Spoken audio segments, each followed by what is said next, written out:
And welcome viewers to what is turned out to be the final round of the TFR SuperCup, round number 12 from Road Atlanta. We are joined on making a welcome return to the commentary booth by Mr. Will Vincent. Hello, Will. Hello, don't forget it's only part-time today, but yes, hello.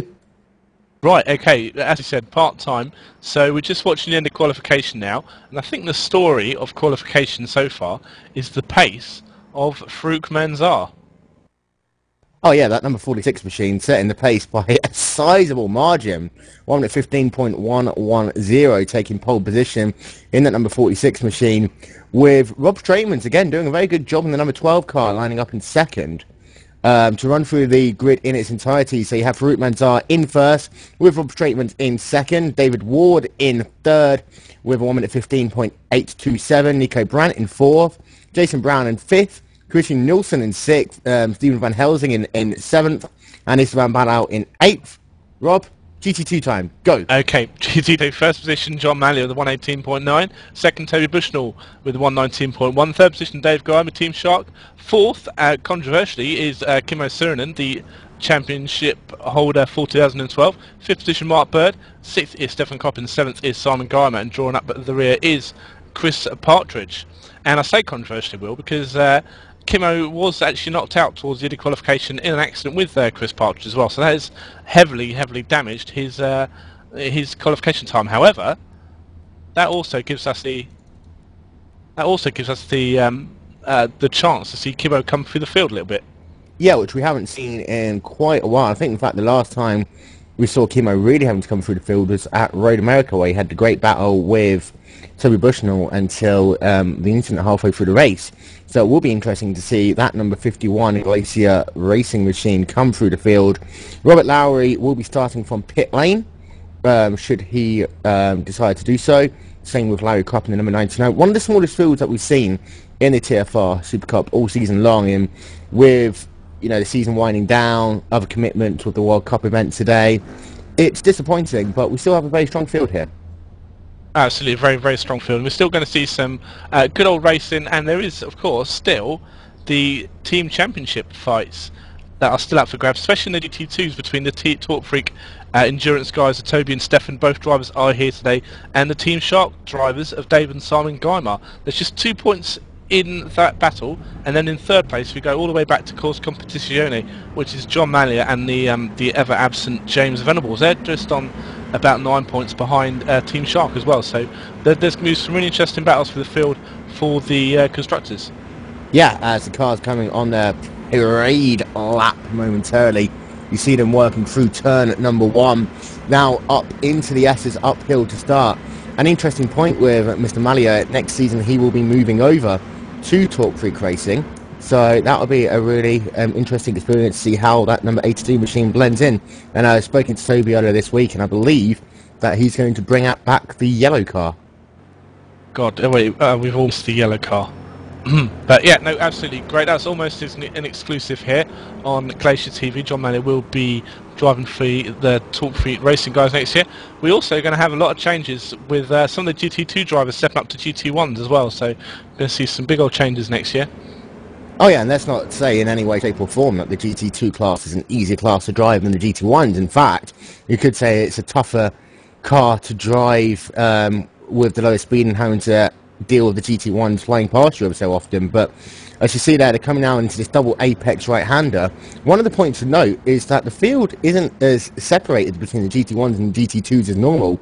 The lowest first place GT2 car is literally 7/7 of a second behind Esteban Badal, the last of the GT1s, and the gap between the top and the bottom is only about 3 seconds. So it's going to be interesting to see how the GT1s get around the GT2s in the mid portion of this race. They won't be lapping them lap after lap like we've seen before. Negotiating traffic really will come in handy here. Right, okay, so we're just coming down the final hill now before we go into the corners 10A and 10B. This is one of the big braking zones on the circuit, and we're going to see a lot of overtaking here. Overtaking, dive bombing, drama, crashes, mayhem, that will happen, particularly in this final section of the racetrack. And getting a good run out of here, down the hill, down the blind final corner, that is going to be crucial as well. As you see, the pace car makes the hard turn down pit lane, and Farouk Manzar already stepping up the pace. The final round of the TFR Spring Super Cup is green, and wow, great jump there by Manzar in the first position. He's got himself a 2-car length advantage over Rob Straightman's in second. Yep, looking further back the field as well. No dramas at the moment. Jason Brown was backing up Christian Nusslein and Stephen Housenden, but he's managed to get a little bit far ahead of them now. GT2 field looks. Well, I think there's a battle for the lead between Malia and Bushnell at the moment. That seems to have sort of dropped back while they go through the S's. Yeah, and Istvan Balal, point to note, he started from pit lane, so he's going to have to work his way through the GT2 field. As I was just talking about a moment ago, that is going to be interesting with the fact that Balal wasn't that fast in qualifying, so he's going to have quite a bit of work to overtake some of these faster GT2 drivers. And talking about quite a bit of work, so interrupt, through corner 4, Dave Garmer had a bit of a wobble on the curb. Kimmo is now up into 3rd position. Awesome driving there already by the number 51 machine. His next target will be Toby Bushnell in the number 31 Torque Freak Racing machine as they're coming down. The GT1 drivers complete lap number 1. GT2 drivers just coming through the chicane momentarily. But Farouk Manzar, he's going to lead lap number 1 here at Road Atlanta. Rob Straightman's in 2nd, David Ward in 3rd, Nico Brandt in 4th, with Jason Brown in 5th, Christian Nielsen in 6th, Dylan Van Helsingen in 7th, Vanessa Van Ballau in 8th. So no changes so far in the GT1, but we see that Kimo is moving on up. Yeah, it's all going GT2s as well. Partridge has gained a position in Simon Garner as well, so although he's heavily defended now, and just behind him is Istvan Balog as well, who had his little bit of a wobble earlier. And you can see that Istvan Balog is starting to come through the field. His next victim to overtake on the racetrack will be the number 51 machine of Kimo Suerman. So that'll be interesting to see just how difficult it is for Ballau. So Ballau is, I'll take that back, he's behind Simon Geimer, one of the Shark drivers. So he's still looking as though he's having a lot of difficulties. They're going too wide ahead of him. Geimer on the outside, Partridge on the inside in that Radicals number 9 machine. And it looks as though Partridge is able to keep that position. But Geimer got a good run as they come down the hill there. So he's got the opportunity to now try and make a move into the chicane. And I tell you what, it looks like if he can just brake properly, he's going to be clear by the time they get to the braking zone. Be a little bit late on the brakes. There we are. Position for now taken there by Simon Geimer. So good little fighting right at the back of the grid, and Istvan's just staying well out of it at the moment. He wants to get himself sort of bedded in, comfortable, but he should really be pushing past these guys. But I can absolutely understand his hesitance as well. He just shows the inside now to Partridge. Yeah, one at a time. Just looking for the rest of the field, can't really see any big old battles developing at the moment. There is Jason Brown and Christian Nusslein are quite close for 5th position. Nico Brandt's also half a second ahead of them as well. Yeah, for Ballau, I think it's got to be one at a time. Trying to go 3 wide on this track is almost impossible. Very narrow in parts, especially through the S's. There really is only one racing line. So timing up your moves perfectly is going to be key for Ballau in that number 22 machine. And as you see now, he's looking to the inside, trying to make the move on Simon Geimer, and easily getting past there into the double apex right-hander up the hill. But Ballau, he's losing himself a lot of time in the early stage of this race, and he's got to be careful that he doesn't completely put himself out of contention if anything happens ahead. We've gone in car with Kimo Suerman for most of this lap. You can see he's right up behind the Torque Freak endurance machine of Toby Bushnell, and just up ahead of them is John Manuel as well. So we've got a bird's eye view here of what Kimo's seeing. He's charged back up now. He's currently in 3rd position in GT2s as he goes over the start-finish straight before the start of his 4th lap. Yeah, in the GT2 field, the top 3 drivers are separated by less than 1.5 seconds out front of the GT1. Farouk Manzar, he has now got himself a 2.6 second gap to Rob Straightman's in 2nd. David Ward is only 9/10 of a second behind the number 12 machine of Straightman. So good battle going to be developing soon for the 2nd position in the GT1s. Meanwhile, it looks as though Kimo Suerman is putting a hell of a lot of pressure on Toby Bushnell, but at least he's got to be careful that they don't get into too big a fight early on and allow Malia to disappear up the road. Yeah, and those curbs can cause a bit of a bit of a problem coming out of corner number 5 as well, because you really can slide wide and there is a wall there if you really mess it up. Yeah, and we saw in the Skip Barber Racing School Premier Series earlier this week, run at the same track, that, you know, the curbs are horrible no matter what car you're in, be it in an aero car, be it in a GT car. It's always going to be difficult to ride those curbs well, and the drivers that do that, very similar in some way to Imola in the Formula 1 car. A driver that can run at the curbs at Imola is always the one who's got a big advantage. And you see Surman not putting too much pressure on Bushnell too early on. I think that he wants to just, you know, maintain the gap to Malio ahead of him for the moment, and then do the good old Oliver Nico Brand and just start when it's ready. Yeah, very safe racing for Kimmo. We've got a 90-minute race, 10 minutes in, only 16 people, so we want to see as many people finish as possible today. Yeah, Christian Nielsen, he is working to try and put a bit of pressure on Jason Brown in the number 21 machine. Across the line last time, they're only separated by 1/10 of a second. Nielsen in that number 3 machine looks as though he's got the legs to stay with Brown for the moment to put pressure on him, but Brown doing a very good job of defending that 5th position. Ahead of him is Nico Brandt. He's kind of in no man's land at the moment.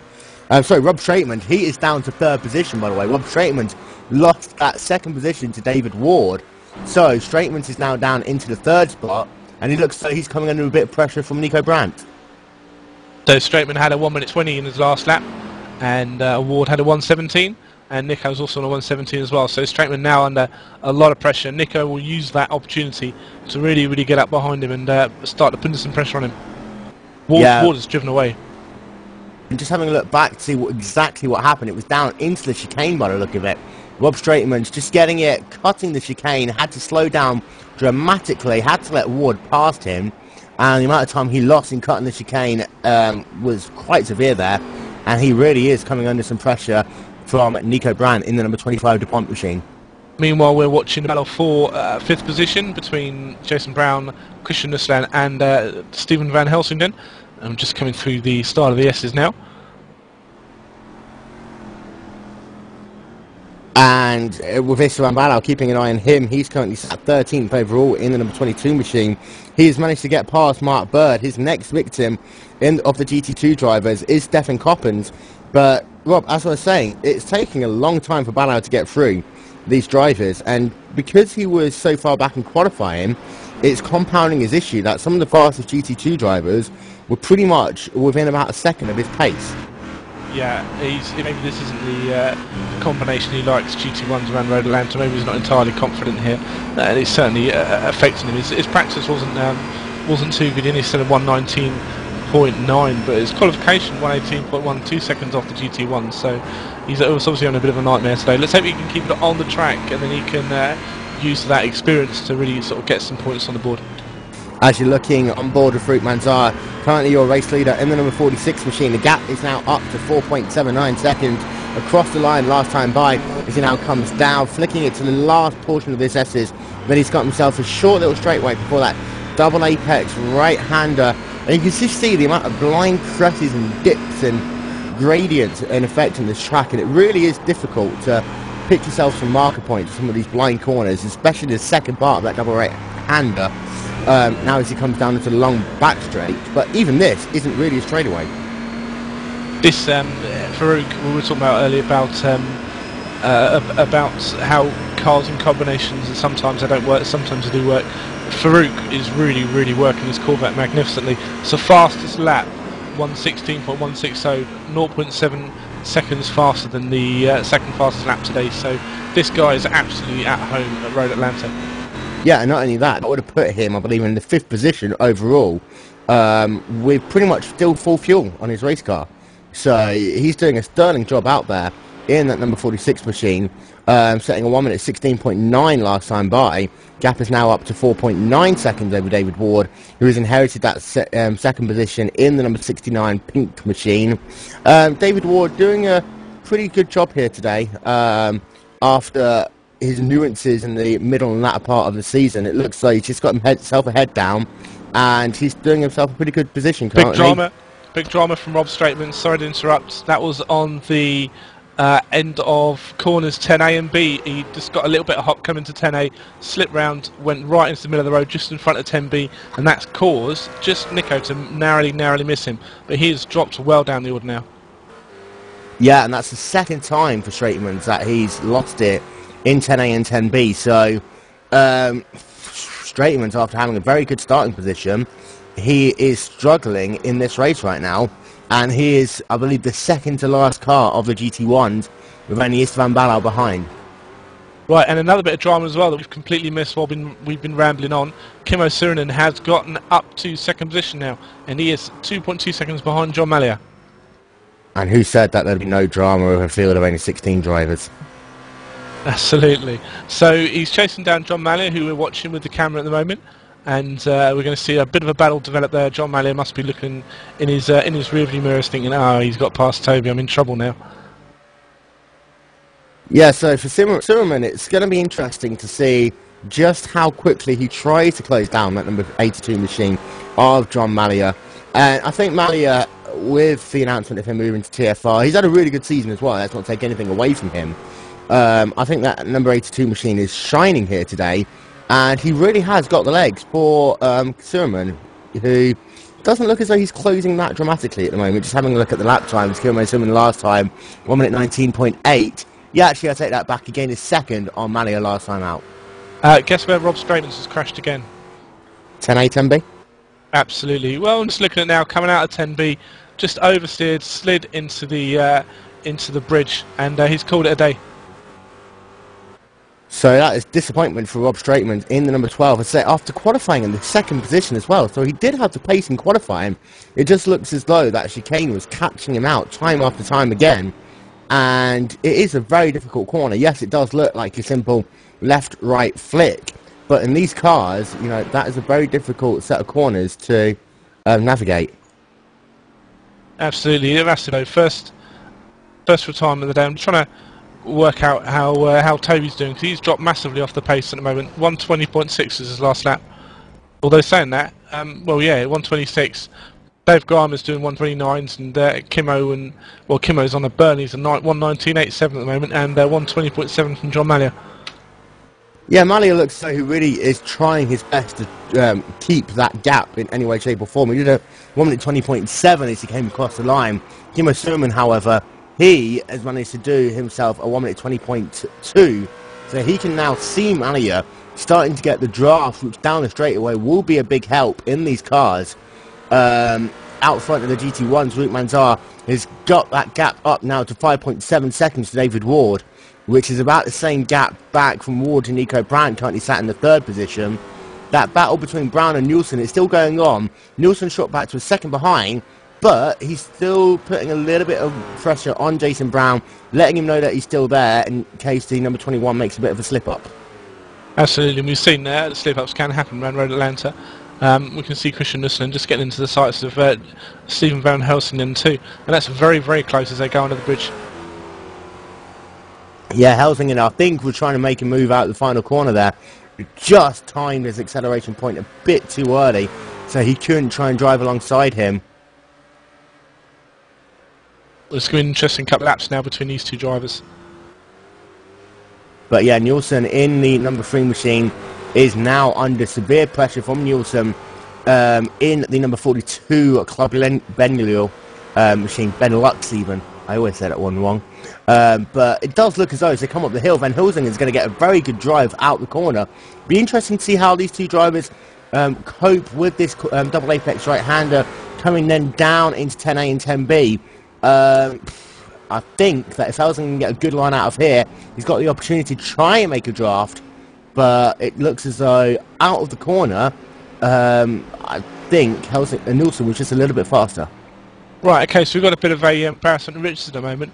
We've got a battle with for the lead in GT2s, John Mallia, Kimmo Suhonen, and we also got a battle for 5th position as well, between Christian Nusslen and Stefan Van Helsingen as well. So we're trying to find out which one's probably the best to keep an eye on at the moment. We do know that Kimmo's right up now behind John Mallia, so I think we'll keep an eye on that one in a second and see how it develops. Yeah, and as they come down this back straightaway, Kimo has got the legs, definitely, for Malia. It's just trying to find a passing opportunity on this racetrack. The most obvious one is into this left-right chicane, 10A, 10B, that they're coming into now. Not close enough this time by, but he really does close through the chicane and then coming down onto the final corner, turn 11. He's got the opportunity into 12, but it doesn't look as though he's got the legs to come down the front straightaway. For Kimo, I think he's just sitting back for the moment, letting things develop.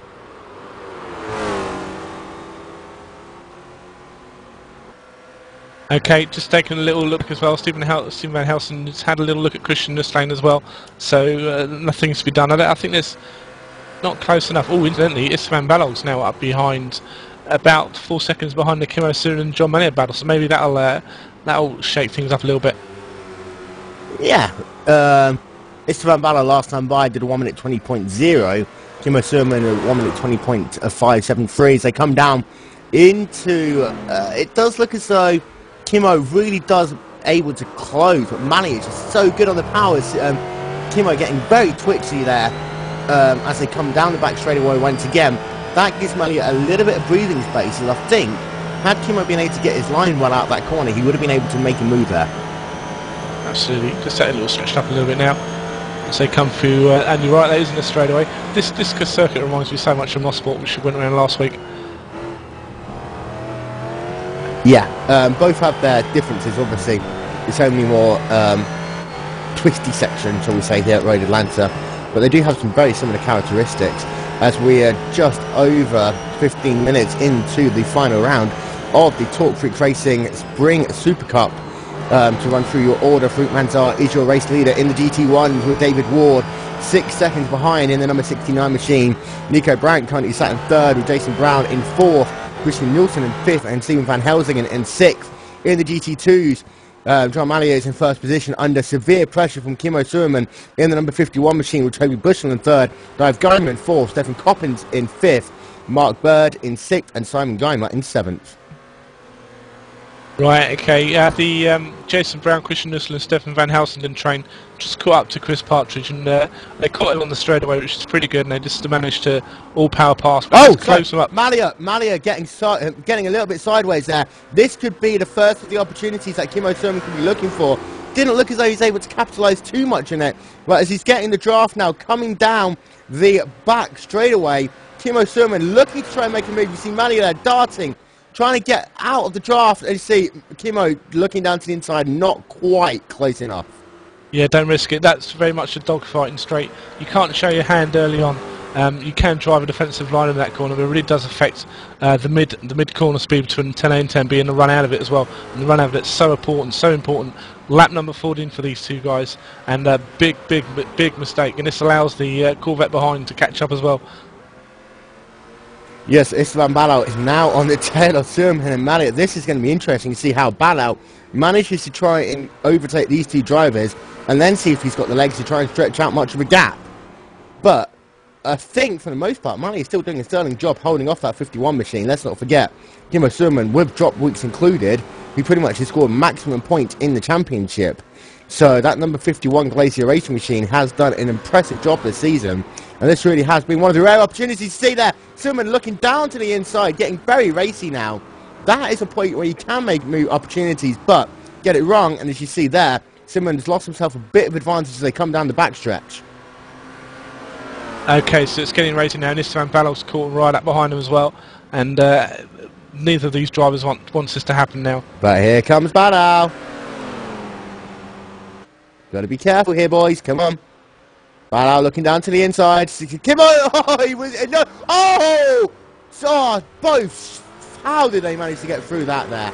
Well, there's a lesson in racecraft right there. That was a very, very risky place to try and pass a car that you're not even racing with.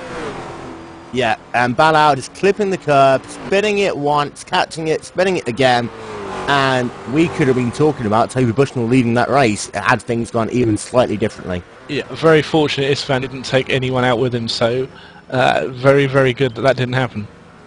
And from Surin and Malia's perspective, you can see Balog getting it sideways again on the S's.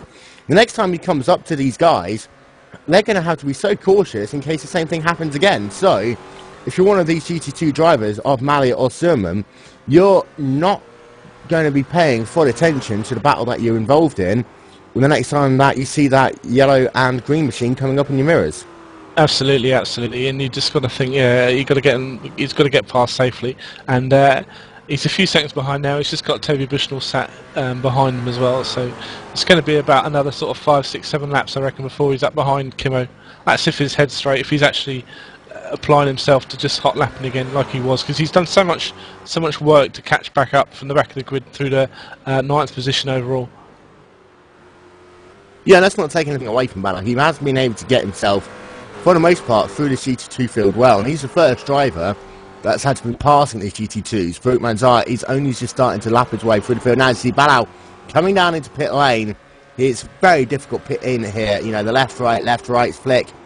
Just getting it on the speed limiter in time. So he is going to go a lap down now in that number 22 machine. As currently the last driver on the lead lap is Dave Geimer. He is only, by the look of it, about 10 seconds behind being lapped.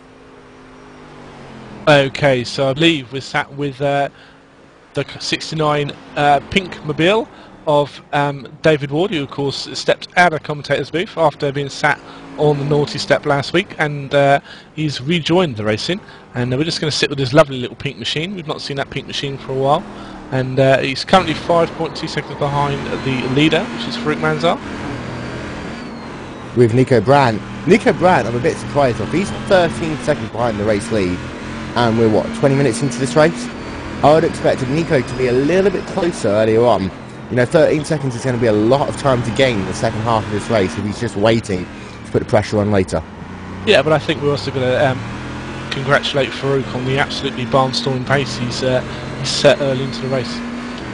Oh yeah, and the same stage Ward as well. It does look as though his week of absence has given him the opportunity to take a step back, prepare for this race, and he's doing a good job currently sat in second in that number 69 Pinkmobile, as you called it. Looking through the field as well, I think biggest disappointment so far really is that on the number 12 machine of Rob Straitman's qualifying the outside of row number 1, and if you're looking on board with Kimmo Surman now in the number 51 machine, He's still putting close. pressure, still getting very close there to Malia. I think Straitman's was by far our biggest disappointment of the day, because he did a sterling job in qualifying. Alright, so here we go. I think Kimmo's just about in the toe now, and he's going to use the start of that corner, just drift out nice and wide left hand side, down a couple of gears, and then just a little bit of a slide from John Mallier now. He's got to get right in his toe. He's got the toe. Can he get close enough down this long back straightaway, up the hill, flattens out a little bit. Now, you can't even see the entry to the corner just yet. You've got to flick it gently to the right hand side. Then the track now starts to fall away a little bit. You go down the hill, down the hill, down the hill. Now you start braking. Not quite close enough. Slightest of looks down to the inside. Was never going to make anything happen there. But Kimmo getting a little bit twitchy on exit. And Malia lives to fight another lap. And he's probably a little bit happy now that Kimmo's made that mistake, as they both nice and wide into the start-finish straight. And this first corner is an exceptionally hard corner around Road Atlantis. They just take it and they miss the apex, slide in. And of course you've got a couple of blind crests. This one here, the apex there, and then throw yourself wide into the right, and then that's a completely unseen apex. This is an exceptionally difficult area of the circuit to navigate. Oh yeah, definitely. This isn't track that you can just come and race on. You have to do a lot of practicing here. And as Yoni is saying, it is pretty much a halfway blind corner. So it does look as though, you see there how Kimmo's starting to look down to the inside, but he knows he's not going to make the move there. He's just trying to confuse Malia, give him a bit to think about as they come down the back straightaway again. And Rob, I have to tell you that I have got to disappear momentarily. I'll be back in about 10 minutes. Right, okay, yeah, you've got to go and do something with some World Cup. So while you're disappearing, we'll let you know that, we'll just let you recap the positions. First position, Farouk Manzar. Second, David Ward. Third, Nico Brandt. Fourth, Jason Brown 2. Fifth, Christian Nislane. Sixth position, Stefan Van Helsington. And seventh position, Istvan Balog Rosharis of Rob Straitmans. In Ford GT's first position, John Mallier. Second is Kimmo Surnan. Third position, Toby Bushnell. Fourth, Dave Geimer. Fifth, Stephen Coppins. 6th Mark Bird, 7th Simon Geimer, and 8th position Chris Partridge. Well, this is now, as Will's had to depart, a fantastic time to bring in Johnny Batman. Whoopee!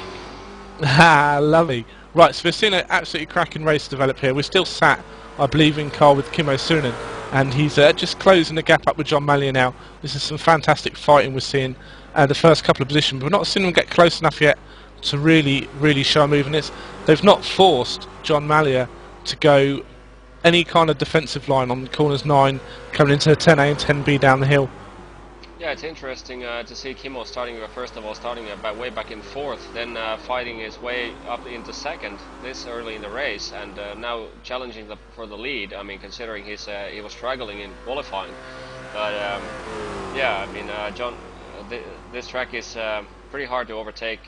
There's this long straightaway is basically the only opportunity, if the guy in front of you is not making a huge mistake in some other corner around the racetrack. But this is by far the best overtaking spot, but it demands an extremely edged exit coming out of that last corner before the straight, and Kimmo has done that pretty solidly a couple of times in a row, but just not about a tenth too far away to capitalize on the chicane. Okay, so last lap 122 for Kimmo, 121 from John Mallia. So these guys are absolutely on it. Looking further up, so we've still got the fight between Jason Brown and Christian Nusslein, but none of them they're not getting close enough that they can really affect things at the moment. They've just lapped the orange Torque Freak Endurance Torque Freak racing car of Stefan Coppens as well, so they're all nice and safe in the field currently. Yeah, one of the reasons why this track is as Kimmo is actually looking for the inside into the first right-hander coming into the back straight. Now he's surely going to get a good run on Mallia right now. Well, I think he's just had to dip his nose back in as well. So we'll see what kind of a run he gets coming out of that corner. Now again, Mallia just goes hard on the power. It seems that Kimmo's setup is slightly too slippery coming out of that corner to get a proper run on him. I mean, Kimmo had a proper line, whereas John Mallia had to take a wider line. Kimmo forced him to do that, but yet John was able to get the better exit out of the last corner of before the straight. And 10A, 10B, there's that little dip as well when you come in just through 10A, just past the apex as well, and that can really, we've seen that happen to Istvan and a couple of others. It really allows you to over-rotate the car and get into a bit of a situation. But as Istvan, speaking of which, has decided to retire for the day, so terrible blow from Istvan. Yeah, as for Christian Nusslein and Steven Van Helsingen are still fighting, having a similar fight for positions 5 and 6 in the GT1 class. And one of the things that makes this track so hard to overtake somebody is because of the fact that I have a blind corner, whereas Christian goes wide in the chicane, and yeah, Steven just takes the P5 with ease. But yeah, I was saying that one of the things that makes this track so hard to overtake is that when you have half of the corners are more or less blind, it doesn't make it easier if you have one car at 3/10 in front of you blocking the less initially small view that you have towards that corner. And if you have a huge rear of a Corvette right in front of you, that's not exactly a helpful thing to just try to find the apexes and maximizing your exits. No, so we've seen a massive mistake under braking from Christian Nusslein there. That's allowed Stefan Van Helsingen to claim 5th position. Now he's currently 2 seconds behind Jason Brown too. So how's this going to affect the championship, the Drivers' Championship? Let's have a look at the moment. If we look further down into the GT2, we've got Toby and Stefan currently 3rd position, and Stefan's all the way down in 5th position. So I think they're pretty nailed on for the Drivers' Championship. Team Shark, Dave and Simon. Well, Simon's really sort of suffering down in the GT2s currently, so I think this is pretty much nailed on for the Torque Freak Endurance Championship at the moment. And looking further up, it all depends. This race depends on Christian and Nico and how strong they finish, because they're currently 10 points behind the Torque Freak Racing Endurance guys of David S. Peterson and Carl McGurk, both not here. So we may very well see the GT1 constructors change today.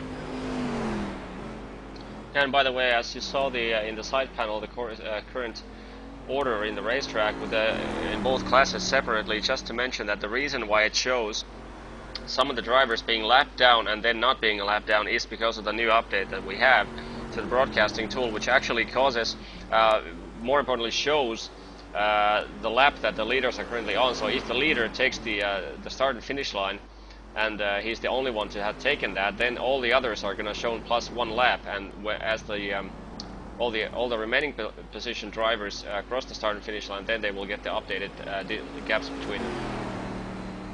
Right, Fruk has just passed Chris Partridge, who was holding him up just a little bit, and looking further back, Kimmo Suhonen, who's right up now, back up behind John Mallia, and they're just going to be catching Chris Partridge soon, so we're going to see some interesting lapping going on, because Chris Partridge has been blinking a little bit, so which is never going to help, especially in these blind corners. Yeah, it surely won't help, and yeah, John Mallia is now the guy responsible for dragging Kimmo behind him, whereas usually we've got into the comfort zone usually that Kimmo is always the one setting the pace, but this time it's going to be John Mallia who's responsible for getting all the initial overtakings. As John gets very sideways coming out of that last turn. Now Kimmo might have a run on him. He has a good run on him this time, Ryan. Saying that, we are 3 wide and straight away, because David Ward is right up behind him. David, just let him fight it out, mate. They're battling for the lead. This is not the time we want to lap these guys. Yeah, surely. Kimmo has it, looks at the inside, and he goes heavy on the brakes. Too wide going through the chicane. Wonder who's going to come out of this time around. Okay, well, David Ward is actually trying to lap these guys. Has pushed wide Kimmo and basically stopped him getting onto John Mallia. So yeah, but John is struggling, getting he was forced out of the last corner apex, and now Kimmo is, as I was saying, mentioning before the race that as I saw the first was it Esteban Bello reaching these guys, I was just saying that as Esteban goes past these two, I'm pretty sure Kimmo is going to capitalize with a Corvette, and he was almost successful in that, doing that in turn 1 there, as you saw David Ward going past the leading 2 GT2s. Kimmo was trying to stick his nose to the inside to force John Mallia on the outside, and he would have had the lead in that case for sure. That was pretty scary. Got to do it again now though, because they are catching Chris Partridge now. Now catching down the straightaway, looks like, and they are getting very close. And I'm surprised Kimmo just couldn't capitalise on that. But credit to all drivers, they managed to stay on the circuit as well. Yeah, Kimmo's very safe driver, and he's not gonna. I rarely see Kimmo making any dramatic mistakes, whether it's a Club Finland funny race or hosted session or official race. Kimmo very rarely makes anything silly. Oh! So there. They almost hit that. Okie dokie. Yes, I am. So Will is back, so my ears will probably stop ringing within the next 15 laps, so take over, Will. Sorry about that. Just a Chris Partridge there and Kimmo Suhonen side by side. And it did look as though they were inches away from causing a big pile-up. There was contact. There was contact between the two drivers, but very lucky escape there for Kimmo Suhonen in the number 51 Glacier Racing Machine. Apologies to Yoni for bursting his eardrums. And I'm just looking at Kimmo's car, heavily damaged now on the offside. The wheels bent all out of shape. I'm just going to look in the cockpit as well, and he's having a bit of a trouble trying to keep that car straight. Yeah, some of that damage he might be able to get fixed in pit lane, but that front right-hand side panel really is damaged. You can see that a lot of the, I would say aerodynamic term very loosely, a lot of the pieces on that car is not pointing in the direction that it should be, and that is going to affect his cornering speed and potentially a little bit his straight line speed as well, as Mallia has got the legs over him a little bit in the straight line. Just having a look. Yeah, by about 2 miles an hour, John Mallia had the advantage there. And it used to be the other way around. So Kimmo's lost himself quite a bit there. Yeah, he's really struggling to keep the car straight as well. So maybe there's going to take an early pit stop from Kimmo to get all that repaired. But massive blow from for Kimmo, and that fight for first, second position as well. It was an absolutely barnstorming fight, especially when David Ward got himself involved when trying to lap these guys. And I know Yoni was testing to how safe a driver Kimmo Suhonen is. Let's not forget the only issue he's had in this series was with Toby Bushnell, the Talk Fruit Racing number 31 driver, which was back all the way at Road America. Right, so we're currently riding with Stefan Coppens, who's defending heavily from the Team Shark machine of Simon Guyman. These guys are fighting directly for the Constructors' Championship in GT2s. We can see Mark Bird further behind them as well. Mark Bird's doing a pretty good job there, trying to keep it on the road in that number 10 machine. I'd say a couple of disappointing performances, but if I'm correct, it does look as though that the Team Shark guys are losing out in the team championship. Yeah, they really need one of the TFR guys not to finish. But Simon certainly is not on the pace I really expected him to be on, to be honest. But this is a nice little three-way developing here. You always like your freeways, don't you? Actively. But yeah, and let's not forget as well, with the way the scoring has worked, all these drivers will be classified as scoring points in 10 minutes time, as long as I don't get disqualified or do anything too stupid. So with a small field, there's big points in play, and that's going to help the TFR boys even more in that team battle and the GT2 Championship, just because there's more points to play for.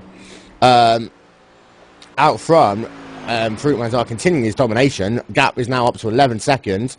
David Ward has got himself a 20-second gap over Nico Brandt. Jason Brown in 4th, Stephen Van Helsing in 5th. Christian Nielsen is in the 6th position. And only 6 cars on the lead lap in the GT1s.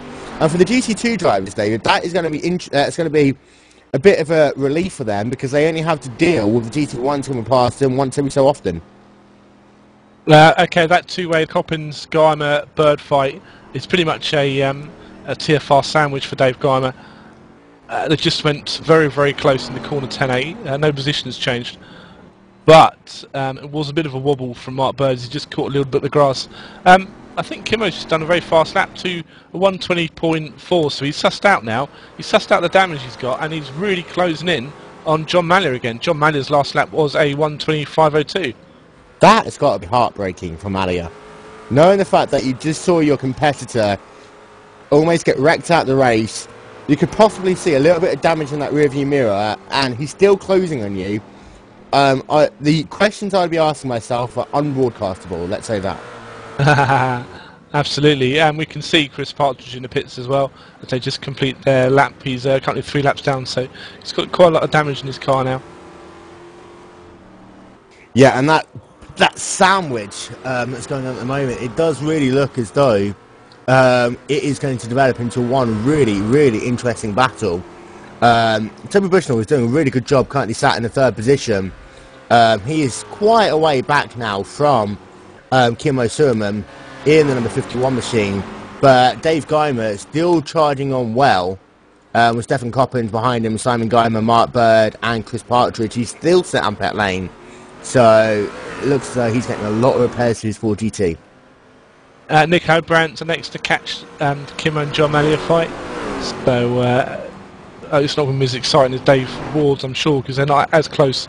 Looks like the gap between Kimmo and John. Sorry, Nico Brandt cutting turn number 1 there, and it looks as though that Kimmo got back ahead and had to concede a position again. So all of a sudden, Kimmo Thurman has lost himself a second and a half to John Mallier once again because of the actions of a GT1 driver. And just take a little look at that as well. Yeah, just got inside, slid, cut corner number 1. Cool, surprise Kimmo. Massive wobble there. And the thing is, for Mallier, this is going to be nice and easy for him to let Nico Brandt pass on this long straightaway. So, once again, Kimmo Suerman losing out quite dramatically in that battle for first for the GT2 drivers. Yeah, really the best place to pass is that straightaway. The Torquay Racing Sandwich fight still going on further back as well. Looks like Mark Bird, is catching up with Guymer, but it's just been caught as well by Farouk Manzar, the leader. Oh yeah, and that's going to be interesting to see how Farouk Manzar manages to get through this lap traffic, literally having to drive all over the place as he's put a lap on Mark Bird. He's going to be putting a lap on Simon Geimer as they come out the straightaway, so out of the corner. But it does look as though he's going to get both of these drivers. Rootmans are getting onto the grass there in the number 46 machine. It does look as though the 4 GTs are having a lot of trouble trying to get past the GT2 cars. And for Rootmans, he was literally about a car length away from ruining his race and putting it into the wall. It was good afterthought from Farouk as well, once he did light out the rears coming out of that corner, just to stick the car over one side, slow down, and not affect Mark Bird's race as well. So, because Mark Bird would have seen that and he's thinking, this guy's having a wobble, what's he going to do? Is it going to cause me to sort of drastically dive out of the way? But instead he just sort of moved to one side and said, alright mate, have the position back while I get myself settled down again. And we can just see Farouk's right up behind Mark Bird again now as they go into corner number 1. And also Guymer's right up beside Coppins as well. Yeah, this is one thing that Rootmans will not want to be seeing. These two drivers ahead of him going side by side, as you can just see how quickly he closes coming into the S's. But wow, he's going to really have to be careful here. He's lost himself a good second already to David Ward in the number 69 machine. He's got to be careful as he comes through this traffic. And a short track like Road Atlanta with one clear defined straightaway, well, 2 defined straightaways and a lot of twisty sections, the way you catch the traffic, it's a pretty big luck game in some ways. Absolutely. We're following Farouk now as he's just coming under Stefan Coppins for the big right-hander, the slow right-hander, corner number 7 for the straightaway. And that's allowed Guymer to go on the outside now, which will be the inside for corners number 10 and 8 as they come up the hill, go under the little Mazda bridge. And that's a pass for position, but will he close the door off and go defensive into corner number 10? Oh, he's got the job done. Easy there. Stefan Coppins isn't really going to be able to dive down the inside as they come into 10A and 10B. So, it did look as though that Guymer there managed to get the advantage because of the help Farouk Banzar gave to him. I'm sure a little thank you note will be in the post. And probably some monetary value as well. Great pass from Simon Guymer now. And he's just a few seconds behind his brother Dave as well. So, excellent drive. And as we come into the second stage of this race, we will try and keep you updated with the points in the TFR versus Team Shark battle. And it really is starting to get interesting now. Toby Bushnell is leading the TFR charge, but then you've got the 2 Guymer drivers right behind them positioned. So this could still go either way in the second stage of this race. But what we haven't worked out yet is the drop weeks and how they'll affect these, so you'll have to stay tuned. Maybe we'll know for certain, well, we certainly will know for certain the points and prizes by next week for the week 13 event, which will be coming to you from Virginia International Raceway. That's going to be a glorious race there with not only the GTs and the Corvettes, but I believe the Daytona prototypes as well, adding another twist to what is known as Green Heaven or Green Hell, depending how you see it. Absolutely. And that 3-way now, David Ward's just come up to lap them now. He's just shot past Mark Bird and he's going to be right up behind Stefan Coppins. But it does look as though that he's going to get past Coppins down this front straightaway, but then it's Guymer he's going to be catching into the S's. Right, so the Kimmo Surin John Mallion battle's almost back on as well. They are closing up. Kimmo's last lap was a 120.3 and John's was a 121.3 as well, so John's obviously had a bit of a wobble on that last lap. Further back as well, Toby Bushnell still pulling 120.4s out of the hat, so he's doing pretty good as well.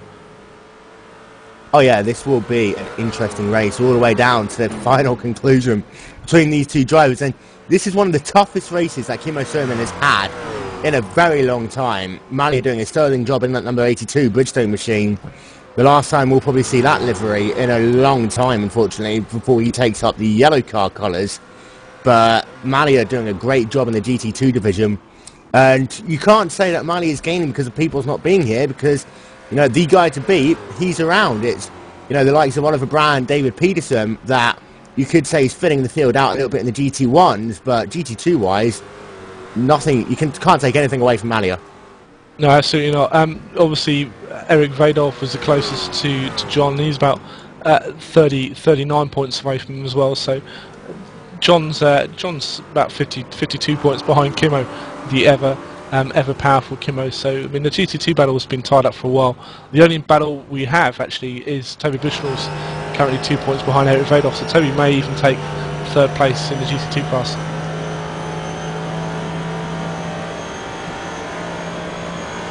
So as they come down, he backs straight away down into the chicane one more time. Kimmo Suman is a lot closer now. This is by far our best battle on the racetrack as the GT1 field. We're pretty much spread out. There's nothing smaller. As Kimmo Suman coming down into pit lane. Kimmo Suman down into pit lane pretty much exactly on the halfway mark. He's bringing the car down into the 45-mile-an-hour speed limit. He's going to have to bring the car down into his pit box on the right-hand side. And Bushnell, Partridge and Nielsen have already pitted.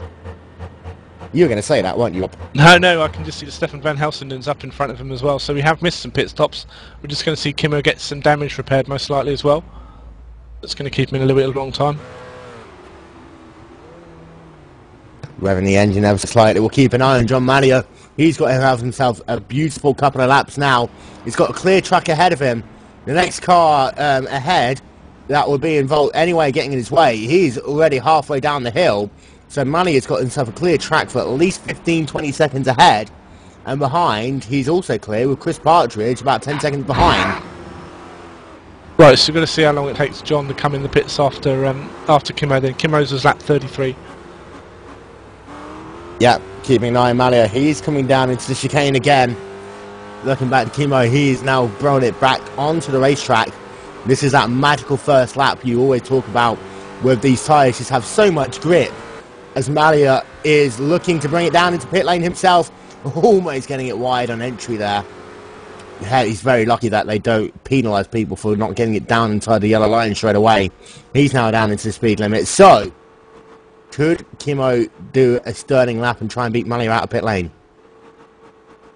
Massive, this is going to be a little massive part of the race now, because I think Kimmo's was quite a long pit stop, so got to keep an eye on where he is now. Yeah, Kimmo Suman, he is coming down the back straightaway. He's got two cars ahead of him, but that won't come into play just yet. He's got Mark Bird and Stefan Coppins. He's not close enough to catch the draft, but he's too far back for those cars to really be an issue, as he hugs it all the way on the right-hand side, coming down the hill into the chicane, keeping an eye on John Malia. He is still sat in his pit box. Kimmo Suman coming out of corner 10, number B, as he comes down now into the final two corners. And John Malia is still sat in his pit box. This is going to be very close as Malia now comes out of pit lane. He's got the pit exit cones on the right-hand side. And Kimmo Suman coming into turn number 1. It looks as though Malia is just going to get the job done there by half a second over Kimmo Suman in that sequence of pit stops. Well, this is fantastic racing, but just remember now that Kimmo's tyres are absolutely on it. So the fastest time of the race now for Kimmo. So he must have just come out of that, seen John just kind of ride in front. That absolutely heartbreaking for him, but at the same time he's on an absolute charge. We saw the race leader Fruitman Zar come in the pits then, along with Dave Guyman and a couple of others as well, so this is definitely the pit stop zone. Oh yeah, and most of these drivers are just taking, they fill it up, so you get halfway, come to pit lane, fill it up again, go. Lily, Mark Bird currently sat in front of Mr. Malia as well, so these guys are going to be right up behind Mark. Unless Mark comes into the pits. Kimmo got a little bit closer, but wasn't close enough to really be able to make advantage of his pit stops. I'm wondering just how long he kept it in pit lane to see if he got any damage repaired. I'm having a look on the monitor at the moment, and just having a look, rotating the car around now, does look as though he got a little bit repaired. Okay, so lap number 36, John's out lap was, actually we don't need to know that, but we know that Kimmo's last lap was a 1:20.1 as well, so absolutely on the pace. Yeah, and he's still catching. Yeah, his fastest lap of the race was second lap in 1:19.7, so 1:20.1's one of his fastest laps in the entire race. And we can just see just behind him as well, we've got Nico Brandt as well, so catching up, so maybe they can use this bit of a drama. In fact, Nico, further back Christian and Jason Brown too, so all these guys are going to be lapping the GT2 leaders in a minute. Yeah, and Nico Brandt hasn't come down pit lane as of yet, so unless he comes down now, he really could be a factor in this part of the mid part of the race. And we just see Yoni typing in that, if he was Nico, he would be coming down pit lane now. He's got so much traffic to get around in the next couple of laps that it would just be pointless for him to stay out on the racetrack when he could use the opportunity to come down pit road. And it looks as though he heard. Just touches a little bit of the grass on the way in as well. And he's right behind Mark Bird as well. So that, oh, and a big spin from Christian Nussland on the last corner then. Oh, he just misses the wall. Oh. How did he manage to keep that out the tyre barrier? I will never know. Because he was losing it as he came, and then he used the rumble strip literally as a launch pad to spin himself around. And he's so lucky he had the tarmac there to kind of halt his progress a little bit. I think we'll see if we can get a replay. I don't know if we can see it or not. Yeah, we're seeing it now. We've seen the replay now. So, I mean, he gets Jason Brown up right close behind him at the start of the straightaway. There's a little bit of these stretches out and just coming over the hill, just gets a little bit of a wobble, touches the rumble strip, spins round, uses that tarmac just to slow him down, and then into the kitty litter. He lit the rears up trying to keep himself away from that wall.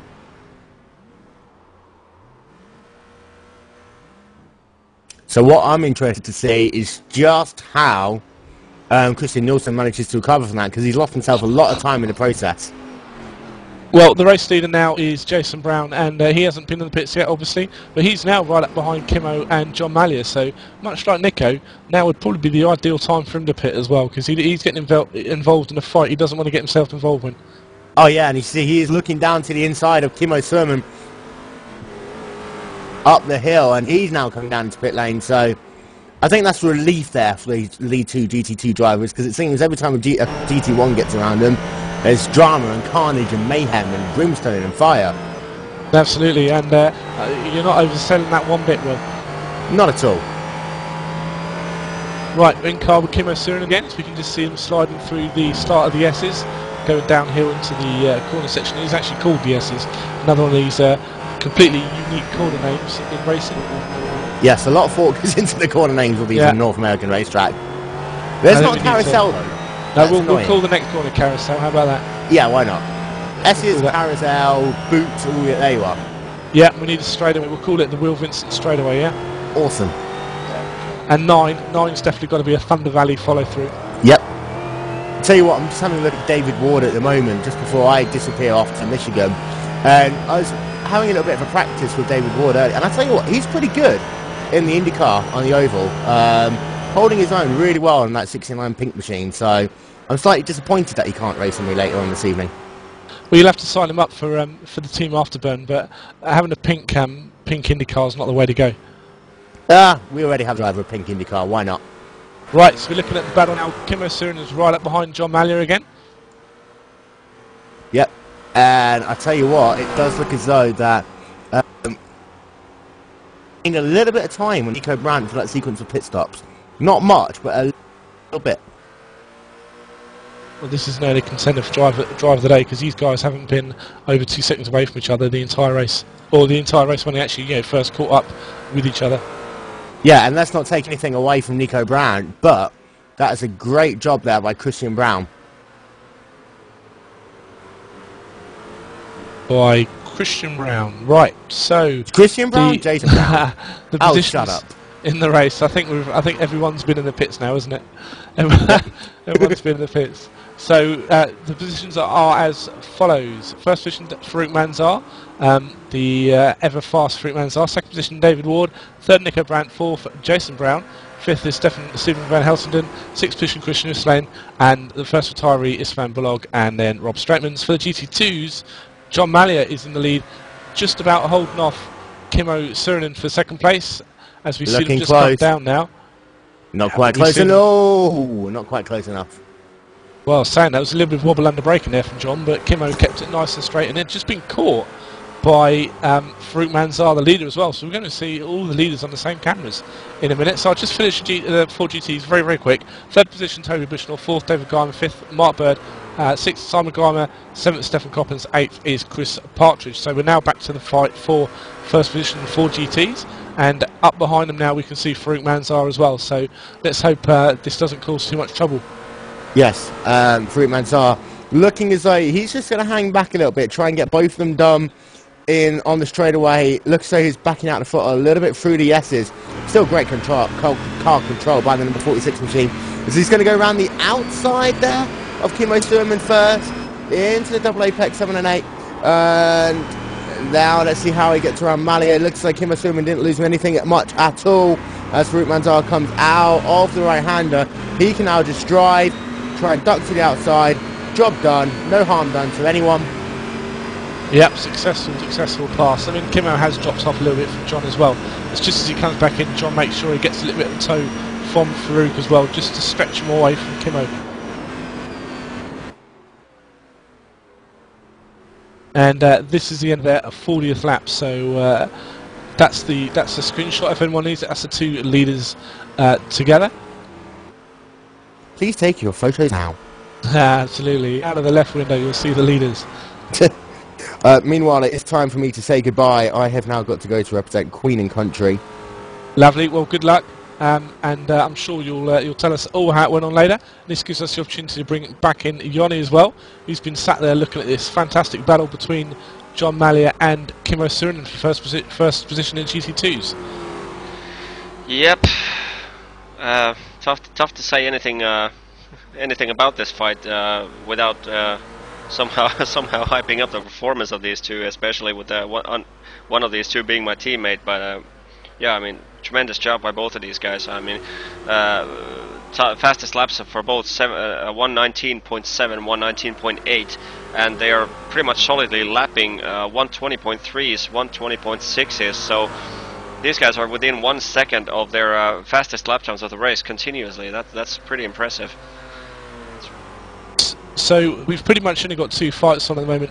One is the lead. They're both GT2 as well, John Malia, Kimmo Surin, and we've also got Simon Guyman, Stefan Coppens is back on as well. So we can see them get nice and close now. This is probably some fantastic professional driving from these two drivers as well. It's been absolutely faultless on their behalf, and it's just really back markers and people that lap in that have really got in the way of positions being changed. Indeed, but at the same time you have to think that a couple of the Corvettes have also given Kimmo a couple of good passing opportunities. Not a couple of dangerous ones though, but still he had a pretty good job, pretty good attempt to pass John Malia on the turn one there when I think it was Istvan Balo in the early stages of the race tried to go to the inside into turn one. Kimmo tried to capitalize on that, didn't manage to do that, and then he had another chance in the chicane when the Corvettes were lapping him. So yeah, he has lost a couple of some time every now and then due to the Corvettes, but he also has had some passing opportunities as well. Okay, so looking further back now, the Guymer and Coppens battle has turned into the TFR sandwich again for these guys because they're about a second away from each other, but they are getting quite close. Mark Bird just lights us up, just slightly going to the first corner as well. So we've got three people on the circuit. They're having a bit of a nice little three-way, and we'll see if that develops in the next few laps. But it seems like it's been the John Malia and Kimmo show for the entire day so far, because these guys have given us some fantastic entertainment. Indeed, and it's sort of sad not to be able to cover the whole field because basically the cameras have been on one or two fighting pairs throughout the race. I mean, we have 60 minutes of racing completed almost, and the camera has been 90% attached to two different battles around the racetrack. But still, I mean, if it's a good fight, it's a good fight. It doesn't matter if it's one pair or 10 pairs. I mean, that's what people want to see. Absolutely, just rotates that car nicely under brake and going into corner number 5 there, nice and tight. Then it'll run over as they go the lumps now for corner number 6, which obviously the entry into corner number 6 affects the entry into corner number 7 as well, and that's the straightaway. We just see John Malia run a little bit wide now, so it's going to give Kimmo the opportunity just to close up a little bit. Yeah, but very it looks wide like, entry. Looking behind Kimmo, we have David Ward as well, so this is going to be interesting. You want to bet? Is he going to do a favor for Kimmo or Malia? Well, it's certainly interesting last time they did it, and that's not because you were deafened by Will as well, but it was certainly got a little bit fighty. Yeah, Kimmo seems to get an excellent run off from the chicane, but the front straightaway is just not long enough or to get a proper passing point. I mean, you would have to get completely side by side into turn 1, even though Kimmo is having a peak, but that's just so tricky to get you have to get side by side into turn 1 braking area in order to complete a pass over there. And if you, Kimo also manages to do a good job of following through turns 2 and 3, but that's pretty much impossibility to overtake with these cars. Okay, so we saw some variant lines going into the S's, and they're just coming around corner number 5 as well. The chap there looking to lap in the next sort of few laps, it is Chris Partridge as well. So we can just see Kimo taking another line now. I think he's just lifted because he sees in the rearview mirrors there is a pink Corvette behind him as well. So I think his attention's been taken by that. Yeah, nice so, and close in the yeah, corner. again, back straight away for. Well, actually, this might do a favor for Kimo because he didn't have any problems at all with the Corvette, but now the Corvette is probably going to get into the braking zone with John Malia side by side. This could get interesting. Yeah, and back in the dough, you just seen nice wide line from David Ward. Sticks himself in the inside, try not to light up where the changes, and big old half a little slide from Kimo. Then he's right up behind. Yeah, he got an excellent run because John Malia had to take a sort of wrong line through the chicane, and again Kimo able to close him up, but just runs out of straight. If he had like 200 yards more straightaway before the braking zone, he could have a run on here, but just not enough. Okay, so now he's got to start it all over again and just run himself up. As we just see him, he has to take a little bit of a different line going into corner number 3 there. But he just has to set himself up again for this section of the S's, and then straight into corner number 5 again. See, I think they'll be up onto John Mallier for corner. Up onto Chris Partridge then for corners number 6 and 7. Yeah, John seems to be pretty slow through like turns 4, 5, 6. But every time Kimo closes him up, then he has impossible corners to overtake right in front of him. And as he comes out of those, it's again like 0.3, 0.4 of a second, which is not enough for these cars to get to draft. Like, in order to get any kind of competitive racing around Road Atlanta with these cars, you have to basically memorize the whole track. I mean, you have to have excellent rhythm for this racetrack, because as soon as you get into racing groove and you're closer, yeah, it's sort of a lap tap there by Kimo there. Just showed here I am, man. But you basically have to memorize the whole track and have a good rhythm. Like you could do it blindfolded. I mean, that's basically what you got to do if you're that close as Kimo has been through the race with John Malia. Well, that was absolutely fantastic. Then through the last section of the lap, we just see John get a little bit loose going into corner number 1, and. Well, we've talked enough about these guys, but they're absolutely driving on the knife edge. Yeah, both guys riding at the limit. I mean, still, even though they're fighting and a little bit of touch in the chicane, still 1:21 lap time for both guys. So I mean, the Toby Bushnell, Dave Geimer, Mark Bird, not even in the fighting mode. They are only doing 1:21.3s. So these guys are lapping faster even though they're in a battling mode. Yeah, absolutely. Everyone else pretty much is just looks like they're hot lapping a minute, really, apart from the Bird, Geimer and Coppins affair. But these guys are at the front of the GT2s fighting tooth and nail to really keep as close as they can to each other. Yeah, it's almost as if like Glacier TV welcomes you to a GT2 leading battle. I mean, this 62 minutes in the books, and what have been like 45 minutes with these two. And the gap in the GT1 is still 15 seconds between Farouk and David Ward as well. 34 seconds behind is Nico Brown. Then 40 seconds. Jason Brown, another 5 seconds down the road is Stefan Van Helsing as well. So it's pretty much petered out in the GT1s. Yeah, as I joined the server personally, and I watched the qualifying and the practice times, I was like, oh man, I mean, based on the times, the gaps that the Faroukmans are, David Ward have been able to put compared to the rest of the pack, I'd say that this is going to be a pretty boring run through the 90 minutes with the Corvettes, but the GT2 showed to be pretty much closer than that, and it shows. But it's sort of sad to see that big of gaps between the Corvettes, because I personally I've had my worst races ever in Road Atlanta with the Corvettes, but also some of the best ones. I mean, if you have only the battle with the Corvettes involving only the Corvettes, that's that can be a good fighting. So I'm just sort of disappointed to see this.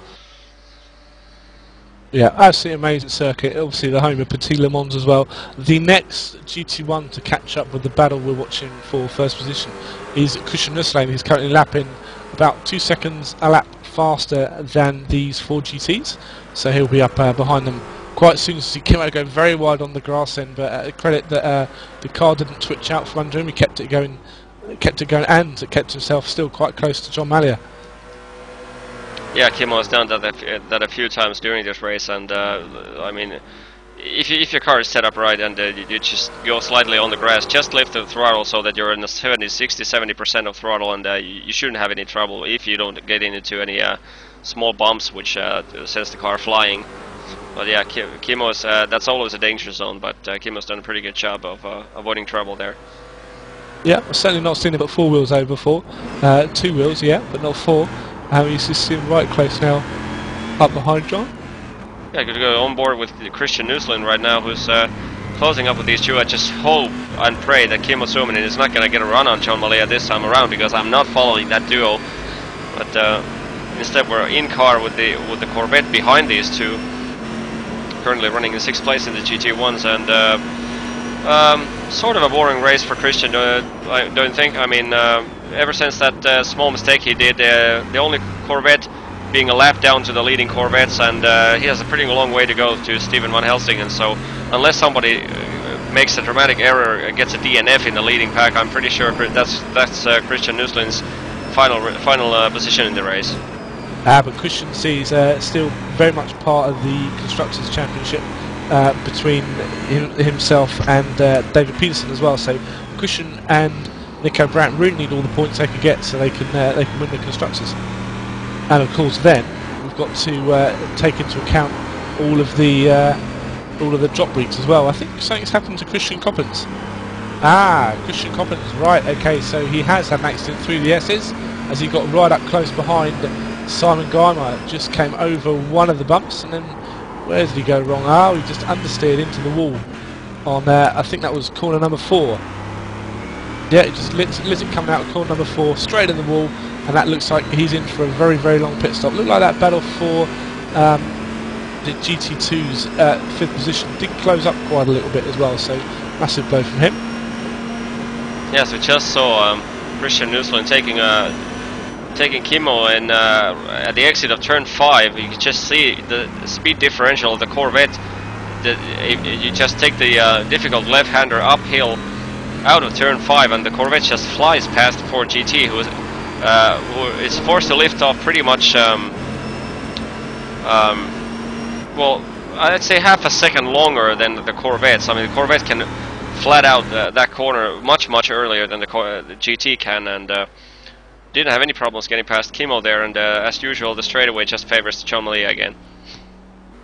Okay, so start of lap number 50. There's about 20 something minutes left in the race, or 18 minutes left in the race. 22 minutes. This time the countdown is accurate. There we go. So 22 minutes left in the race, and we still have the battle for first position in GT2s to be decided. Yeah, big thanks to Jari Ylimäinen, who's the builder and the creator of the IRTV broadcasting system, to finally give us the offset right, so we don't have to take a wild guess anymore. When's the actual time going to be down to 0? I mean, this time what you see is actually what you get. So big thanks for that. That takes a hell of a lot of load away from us. Okay, very racing now, coming down into 10A and 10B between these two guys. They're closing up. They've got Nico Brandt sat behind them as well. Kimmo using more of the curve than John Mallia. Going to use all the circuit he gets as close as he can. Yeah, it's sort of somehow I get the feeling that the Kimmo has somehow become numb to this this rhythm he's currently forced to deal with. I mean, personally, if I'd be that long behind someone, I would actually alter my racing line a bit. I mean, if I'd had a good run in one spot, I would just ignore that one spot and use that to set up a better spot to the next passing zone or something. Just sort of looks like Kimmo just got a bit of numb to the rhythm that John Mallia is forcing him to do, and currently he's playing this game right into John Mallia's pocket. Yeah, absolutely. He's just having a big call up behind him. Instead of just say, if he notices that John's slow in the corner number 3, tries to make it so that he can take advantage of that. And instead, he's just sort of really just driving up his bumper, trying to get as close as he can. We saw Nico Brandt, who's trying to lap them at the moment, just go a little bit wide in the corner number 5, and that's delayed his overtaking maneuver. Now it should get interesting. Now it should get interesting because they have a Corvette again in the braking zone. John Malia is forced to lift. It sure as hell the Corvette is going to dive to the inside. Ooh. Yeah, just last second he decided against it. Yeah, and this is going to slow Kimo down, even though he's right up the toe now between himself. Yeah, and but just Brandt. watch the turn 1. If Nico Brandt is going to get a run out of turn 1, it's going to force John Malia to lift. Whether or not John always takes quite late, doesn't he? There we go, slides. He always likes to slide into turn number 1. Yeah, not this time around. If Nico would have sticked his nose in inside of turn 1, John Malia would have been in all sorts of trouble with dealing with Kimo, because Kimo would have had a full pace coming into turn 2. And that's one of the only possibilities you have to overtake somebody into turn 2 and 3. If you get a run, so someone is forced to the outside line and you capitalize on that, put your car to the inside, and that's the only possible way through that. Well, this is very level-headed driving for Nico Brandt then, because he's obviously kept himself just so that he makes his move on straightaways on the 2 main straights of Road Atlanta. Doesn't try to put any undue pressure on this battle for first position. Just to go quite wide in the corner number 7 there. Right, so the next one behind him is Jason Brown at the moment, who's just behind Kimo now. Yeah, it almost looks like every time Kimo is close enough to make some sort of move on him, every time the Corvette gets involved. I mean, last time around, just as Nico Brandt was behind Kimo coming into the straight, Kimo was close enough to get a run, but Nico Brandt just thought otherwise.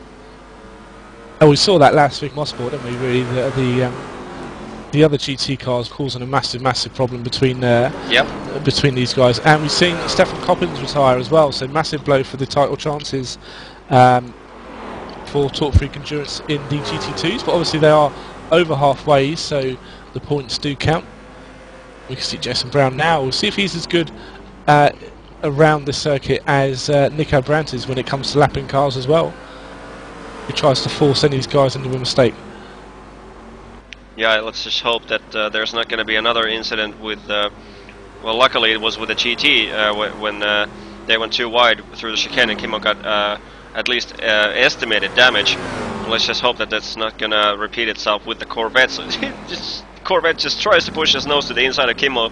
Didn't make it happen that time around, but another extra heartbeat for Kimo there. Yeah, that's it. You have a lot of trust, especially when you're looking in your mirrors. Just pulls along to one side now. Now, at the moment Jason goes down, you really want to just duck behind and use that toe, but he doesn't decide to do that, or he does now. It's just too far away to capitalise. And yeah, we'll see that. If we'll see John Malley, we won't see now because it's in his braking zone as well. Jason just goes down. Yeah, Kimo just follows him and he capitalizes on it. This is exactly what I'm talking about. Just capitalise the Corvette going in the inside and Kimo nails it. But he didn't close it off as fast as he wanted to, because John had a bit of a half thought about sticking his nose in as well into turn wide in the start. Too wide going into turn 1.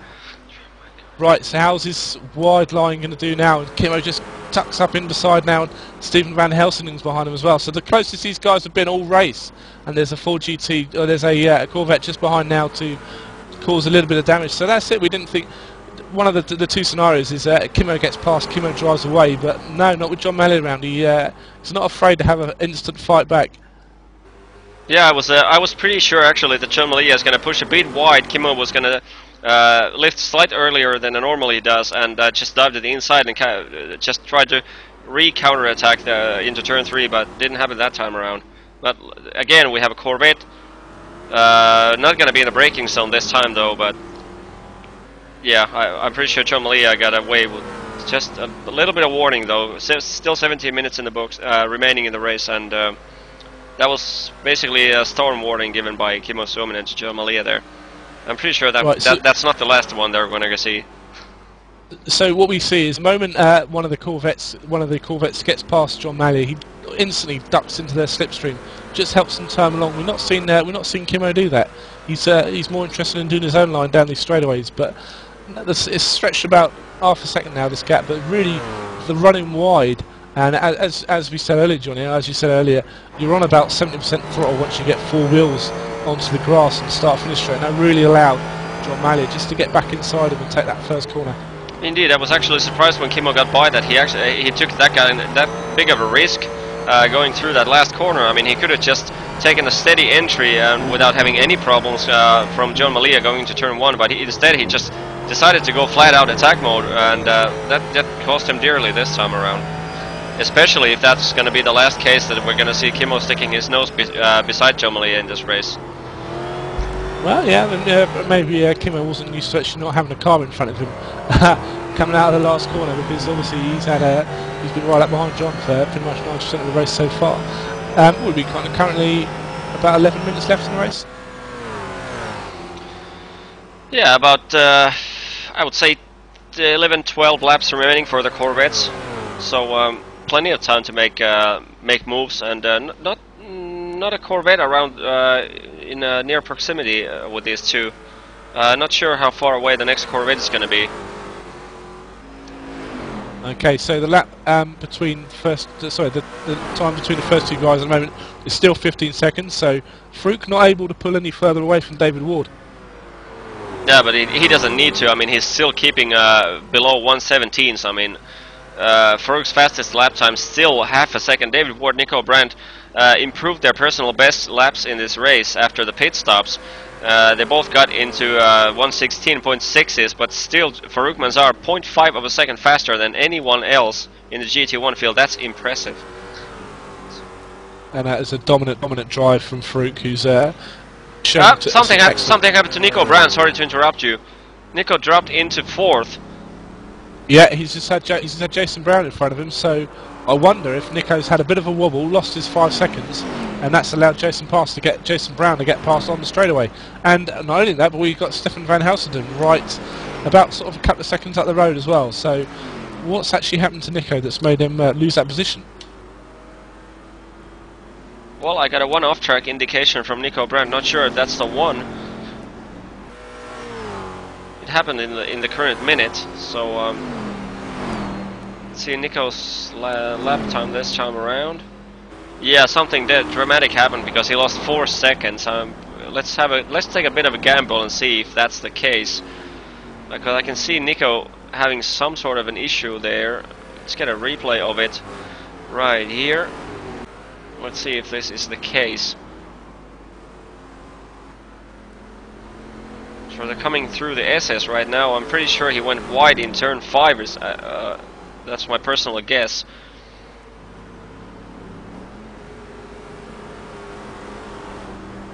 Yeah, so he had a contact actually with Simon Geimer, I think it was, and car went very sideways, and he didn't have time to accelerate enough in order to avoid Jason Brown to take that 3rd spot. Well, okay, so that means then we've got 2 fights on the circuit now. We've got the fight for first position in GT2s, and that means that we have Nico Brandt now chasing back to get his podium position back from Jason goes very wide. Nico goes off track. It dramatically misses his braking point. That was a rookie error from Nico Brandt. Just misses his braking point at least 50 yards there, and just goes way wide. So he's got to be pretty annoyed, and he's got to be pretty annoyed in that, behind that wheel then, because he's lost 2 positions in the last 2 laps. And we'll see now how he calms himself down. He's in cut the corner going into corner number 3 there as well. So he's really trying to push it again. Yeah, he's gonna have to fight a bit of gap now, because he dropped down to 5th. And Steven van Helsingen is 1.5 seconds in front of him. And that's Mark Bird they've just had to pass. Mark Bird had a little bit of a problem going into corner number 4 and hit the wall. And just that meant that the Simon Geimer, or Dave Geimer, sorry, and Nico Brandt just missed him as well.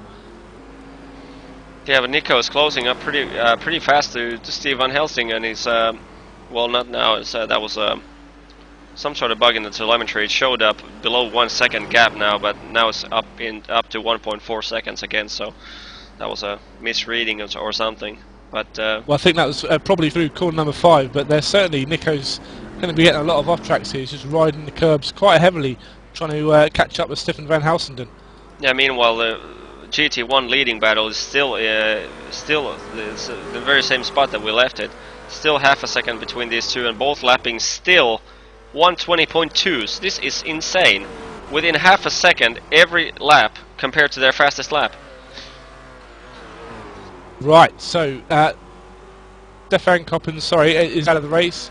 Chris Partridge is still at the back of the field. Mark Bird is still driving around quite slowly after having his incident, and that's allowed the Team Shark mobiles to take 4th and 5th position behind the 3rd place Toby Bushnell. So this might affect very, very heavily the battle for the GT2 Championship.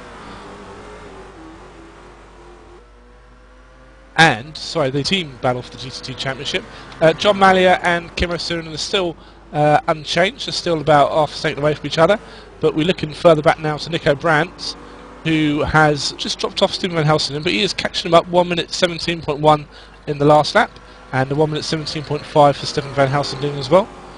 And for Jason Brown, we've got a 118.5 as well. So these guys are going to be on each other quite soon. So we're into the last 10 minutes of the final round of the TFR SuperCup in Road Atlanta here. Currently we've been looking a good 40 minutes, probably in the 70 minutes right now, the leading GT2 battle between John Mallia and Kimmo Suominen, and this is probably going to continue like this all the way to the start and finish line. Another mistake through corner number 2 for Nico Brandt. Just rides the curbs and has to do a right or slow down to not to get black flagged. He's really thrown this race away in the last 2 minutes. Kimmo gets very, very sideways coming out of turn 3. Just clips the grass slightly, throws his car sideways, and just refuses to lift in order to minimize the lost time. But that's not the way you want to go downhill out of that corner. So basically, we've seen about 10-15 minutes of just Kimmo Surin and John Mallia really fighting really hard between each other, and then nothing else going on the circuit at all. And then we just had a crazy sort of 5-6 minutes where everything else has sort of gone crazy on the circuit with Nico Brandt, Helsingen and Brown, and also with the Guymans and the Coppens as well. So fantastic racing at Road Atlanta. Just I don't think their final 10 minutes are going to be dull either. I think we're going to see some belting close to the race and the championship. Yeah, meanwhile in the GT1 class it looks like we're actually going to have a final battle in our hands, because Jason Brown and Steve Van Helsingen are bumper to bumper as they come into turn 3. As it has a little bit of a peak. Steve Van Helsingen tries to dive into turn 3 but not having any success. But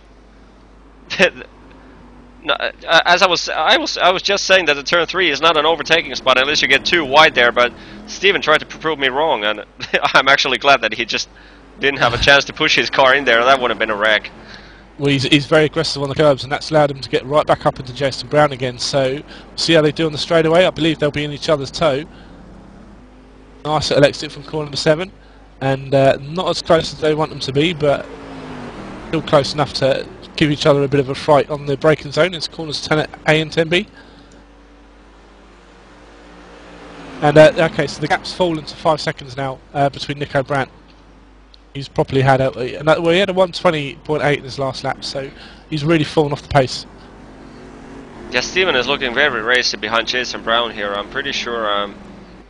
I wouldn't say that either one is holding anyone back, because they're still lapping. Let's see, this time around 117.6, 117.4. So both guys lapping pretty with 0.7 of a second compared to their fastest lap. So nobody's holding anyone back here, but these guys are really matching each other's pace and going all at it. Currently on board with Steven here. Jason Brown actually had to tap the brakes just a little bit going to corner number 2. Stephen Van Helsingen didn't actually need to do that, so got really close to corner number 3. And I think at the moment Jason Brown might just be holding him up a little bit. We can see Christian Nestlane up in front as well. It's strange that the 4th position cars or the 3rd position cars now coming up to lap the 6th position GT1 as well. Yeah, somehow weird to use a definition holding somebody back, because they are still lapping identically to David Ward and Nico Brandt, who are in positions 2 and 5, and these guys are in between them and lapping pretty much identically. So pretty funny to imagine somebody holding somebody back. Okay, so just dipping now into 10A and 10B. Just aggressively going curbs and then back up, just leave off the pedal, put the foot down, go over the little, it goes a little bit light, come over that ridge, and then throw yourself into the start finish. Yeah, Steven is using obviously very pushy setup there, because he had to lift to that last right-hand kink on the main straight, and obviously just to avoid the rear end being loose coming through turns 2 to 6, where the rear end tends to be very loose. But that was interesting to point out that he actually had to lift there, and normally the Corvettes don't have to if your setup is loose.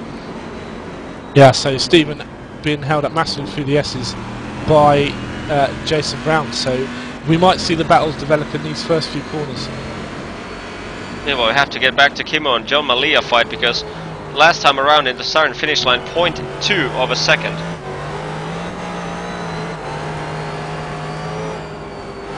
Okay, so actually they are through the S's now, nose to tail. Yeah, Kimmo is in a serious attack mode here. He's very, very close. Gets a good run out of turn 5 there. Just gets over the last curve, so that he had to lift slightly. And again, Farouk, that's the leader. Ooh, this could get interesting. Very close. Now John Malia is going to lose the optimal entry. Yeah, Kimmo gets an excellent run on him. Now Kimmo is surely going to have a run. And whether it's an inside line or the outside line, he surely is going to have a run through the chicane. Because if he gets to the outside line, you have the inside line into next right-hander if you go too wide there. This is going to be interesting. This is dogfighting now, going into 10A and 10B, and he's just... Yeah, just decided to back off and to get a maximum launch out of this one, but... Well, he succeeded, Kimmo has a run into turn 1 there. It's a good run of him, right into his bumper, and but decides against it. So this is very, very conservative from Kimmo Suhonen. He's had the pickings to really force the issue a couple of times on the last few laps, and he's not really taken it. Yeah, it's sort of weird that he's not taking basically any risks, because he has nothing to lose. He already secured the championship, and he could go all at it just for the win. But I mean, that last braking spot was not even just to be concerned about the battling partner, because he was in the outside line. So if he had missed a braking spot or something, he would have been on the grass all by himself. So I'm surprised to see that Kimmo didn't take that gamble. And like buses, having two battles going on at the same time, looks like Steven Van Helsing now give me a break. Past Jason Brown. That's the basic broadcaster misfortune. Every time you pick a fight between two fights, every time that somebody makes an overtaking maneuver outside of the camera. Now I'm gonna get back to Kimmo, because I'm pretty sure that he's gonna make an overtaking maneuver as soon as I switch the cams. We've been on this battle for 70 minutes, 80 minutes, almost. So missing that one overtaking would be just disastrous. Even though we have seen actually 2 overtakings, but Kimmo taking the lead momentarily in the front straight, but John Malia took it right back. Okay, so we've also the battle for third position is about a second between them now as well. So this is once again the closest fight is the Kimmo and John Malia fight, and we're getting so close to the end of the race now. Indeed, only 2.5 minutes remaining. So my guess would be 2 laps, 2 full laps. So that time. I think I'm actually not sure in which part of the track Farouk Manzar currently is, but he's just come around corner number 7. So Farouk Manzar, the leader, is just screaming down the back straight. 20 seconds behind him is David Ward. So one more full lap. Yeah, I think so. I think that's the way. One more full lap. Just coming down into 10A and 10B now. And then we're going to get the white flag. We have 1 minute and 55 seconds remaining right now, and the lap time is 1:16. So my guess would be 1 full lap, and then we get the white flag. Okay, and then we'll take you through the final standings. I think they're going to be the same, unless there's a really dramatic last lap or so. Last 2 laps. I think it's just stretched about a second gap now, or half a second gap now between the 2 GT2 drivers. Yeah, Jason Brown is not giving anything for free to Steven Van Helsing, and he's 0.4 of a second behind, and just trying to put pressure on him. Oh yeah, they've come back up. They've passed Christian Nussland. I wonder if that sort of caused them all to bunch up again. So they're just coming down corner number 9, through corner number 9 now, down the hill into the braking zone for 10. And nice and close, nice and close. By the way, John Malia in that last lap around went to 0.05 of a second to his personal fastest lap of the race, and he is on old tires. Absolutely pushing it. But then Kimmo is now right up behind him, just as they come out of corner number 7. Indeed, and currently Farouk Manzar, I believe, is coming into the chicane and starting his, I believe, will be the white flag, since we only have less than 40 seconds remaining. So my guess is would be the white flag is in the air. Yep, should be. Telemetry agreed. White flag in the air for Farouk Manzar. Okay, now so last lap for Farouk. Swings through corner number 1 up the hill into 2 and 3. All those corners where we can't see where we're actually going. And you can just see Nico Brandt's just behind him now as well. Let's just put a lap up on Nico, who's in 5th position. What do you think? And looks like last effort from Kimmo in this battle? Yeah, but I think there's also Helsingden and Brown as well. That's getting quite close. That's maybe into a dive bomb in corner number 10. And yeah, Kimmo, and they've just gone through corners number 4 and they're going into corners number 5. So I don't think they're close. I don't think they're that close. But we can see the Browns now going through 10A and 10B. They're not close enough. Farouk is just screaming down the back straight. Yeah, it doesn't look as though Kimmo is going to be close enough to make a run on him, unless John Malia seriously screws up the last time around. But meanwhile, Farouk is coming out of the last chicane. Is going to be victorious in the season finale. Absolutely, and what a great drive from Farouk. He's really been the class of the field all day in the GT1s, and what excellent. I mean, he's been ever present in all but one race this year.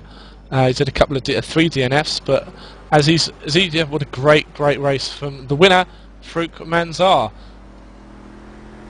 Second position is just going over the hill, coming to the last corner. That's the pink 69 mobile of David Ward. And looks like the Helsingden battle is just screaming up the back straight now. Yeah, it doesn't look as though it's close enough. But a good fight.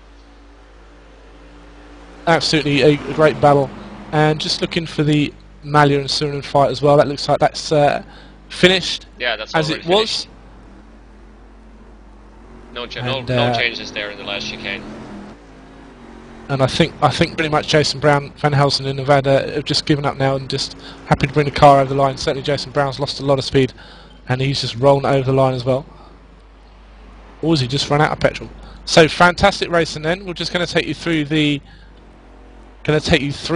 classifications in the GT1s. First position was the winner, Farouk Manzar. Second, David Ward.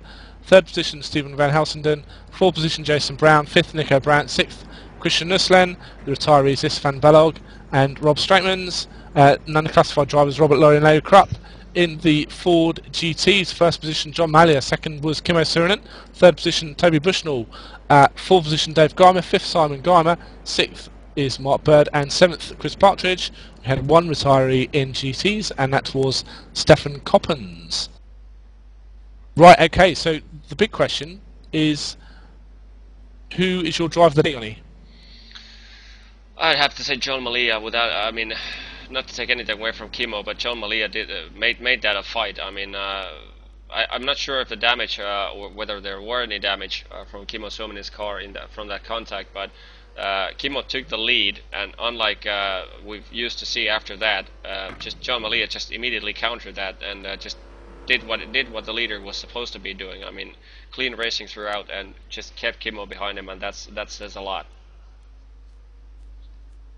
Right, okay, so I'm pretty much going to say John, because because John made no mistakes, although I will give a little bit of a nod towards Farouk as well, who was absolutely class of the field today. Yeah, indeed, but like I've said many times during this season, I never enjoy personally having a hot lap race with nobody to fight with. I mean, Farouk's pace was phenomenal, but as for the driver of the day, that was surely John Malia. Right, so we're just going to see if we've got any drivers for a quick little interview session just to see. I think we should start with Jason Brown. And welcome, Jason Brown, to the commentary booth. Yeah, thanks for having me. How did you find that race? Because you got a bit exciting for you guys towards the end of the race. It was pretty boring for the most part early on, and got a little frustrated with a few lap cars before the pit stops, and then I didn't take enough fuel again, so I was trying to conserve there at the end, and just couldn't really defend like I wanted to. Is that why we saw you just sort of poodle over the start-finish straight at the end of the race? Yeah, I ran out of fuel coming up over the hill there on the last lap. And I've run out of fuel on the lead on the last lap of the road at Launch as well. So it's a very, very bad place to run out of fuel on that hill. But aside from that, you had a good race. You finished in the 4th position. Nico Brandt threw it away towards the end of the race from 3rd position as well. So you could have had the podium, but Stephen Van Helsingen was really, really pushing you towards the end of the race. Yeah, I don't even with enough fuel, I don't know if I'd have been able to hold him off. I'd have been able to put up a little more of a fight, I think, but he was faster than me at the end. There's no way around that. Okay, and we've also been joined by David Ward in the booth as well. Hello, David. Hi mate, how's it going? Fantastic, it was great, thanks. You had a lovely 2nd position today. Pretty eventless sort of race from yourself, wasn't it? Yeah, it was, Farouk just disappeared off into the distance, which I thought he might. I tried to stay with him, but the only time I caught up with him was when he was taking it easy through traffic. And how did you find lapping the GT2 cars? Because you had a bit of a scary moment early on with the fight in the leaders in the GT2 cars. Oh yeah, I moved over and then I thought Chemo was going to stay where he was, and he didn't. He just kind of like drifted over. I was like, well, I'm going on the grass, so I'm coming by. And that was one of the early dramas really. And we're joined as well by the winner in the GT2s, Mr. Malia. How you doing, John? Very well. How you doing today? John, we've given, both myself and Johnny have given you the drive of the day because that was a pretty faultless race by yourself. Yeah, I was definitely trying really hard. I was making little mistakes here and there, but you know, it's a tough track to pass on. I know if I didn't really put myself off, it would be hard for Keeman to get around, even though he was a quicker car. And what was it like to you've got Kimmo behind you for pretty much the entire race? He's in your rearview mirrors. You make the pit stop and you come out and he's there instantly again in your rearview mirror. Well, I knew he wasn't going away, you know. Yeah, I just tried to do my best to keep it on the track and keep the pace up. And yeah. What did you think when he got past you and then he ran wide, going into the start finish straight, and just allowed you to get your nose in the inside as well? Yeah, I was letting one of the vets go by. I think it was Jason. I let him have the inside, and I kind of outbraked myself a little bit, and Kimo got underneath. But then when we came out onto the front straight, I guess he got both wheels on the grass, and he couldn't keep his foot in it. I just drove around him on the inside.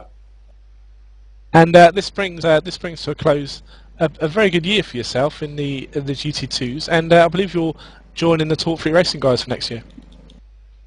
That is right. I'm very excited about that. And are you taking the vacated yellow car this year or next year?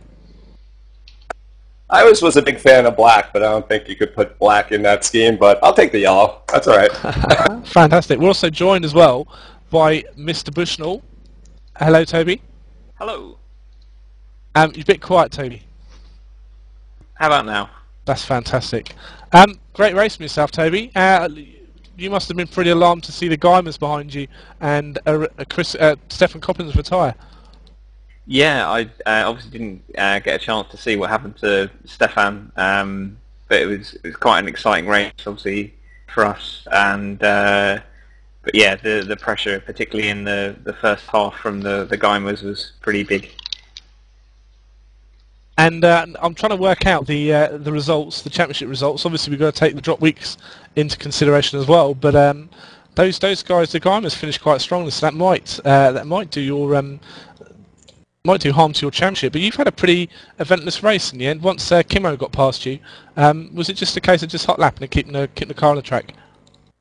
Yeah, I mean, I was pushing like hell all the way. I really wanted to put on a good show and get the best sort of launch pad possible into next season. So I was planning to defend pretty hard from Kimo, and that's what I was doing, as I would with anyone, and I accidentally downshifted out of the S's, so ended up in I think the second gear where you should be in fourth, which was very messy. I thought I'd blown it, literally, which is why he was able to cruise by with so much more speed. But I had a few too many off tracks than I would have liked, and made maybe just one click too much fuel. But yeah, just pushing really hard all the way and having fun out there, really. Fantastic, fantastic, and that's obviously that's the end of the TFR Super Cup for the spring Super Cup. Anyway, we're off into the summer in a couple of weeks' time, and then we obviously got the Green Heaven event next week for week 13 as well, and sign-ups looking pretty good for that, I believe, aren't they? Correct, yeah. We've got the Corvette and Ford class. I think they've maybe got one slot free each, and there's space for a handful more Rileys, but it's looking like a good healthy grid already.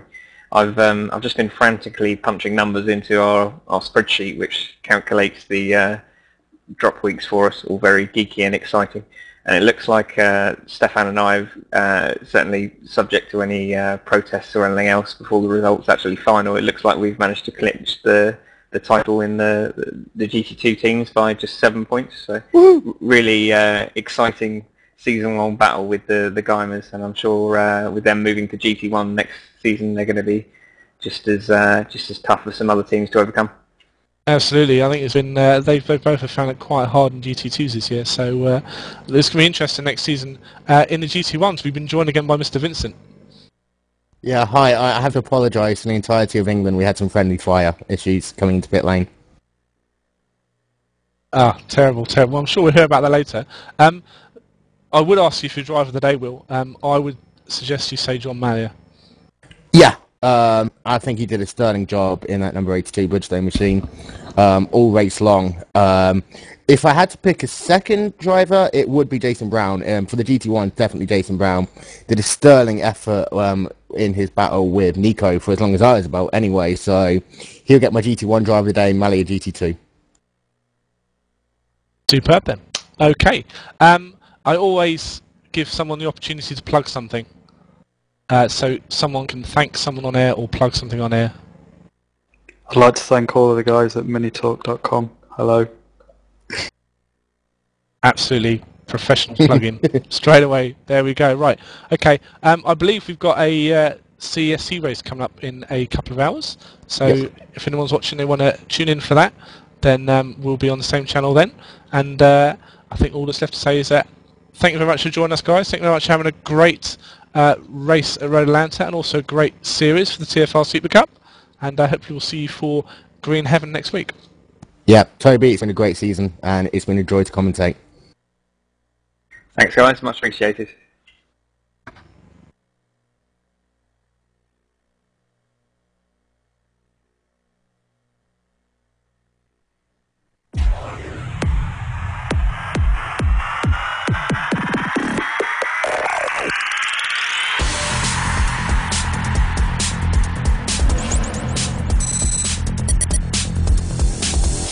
Here they come to the start-finish line again.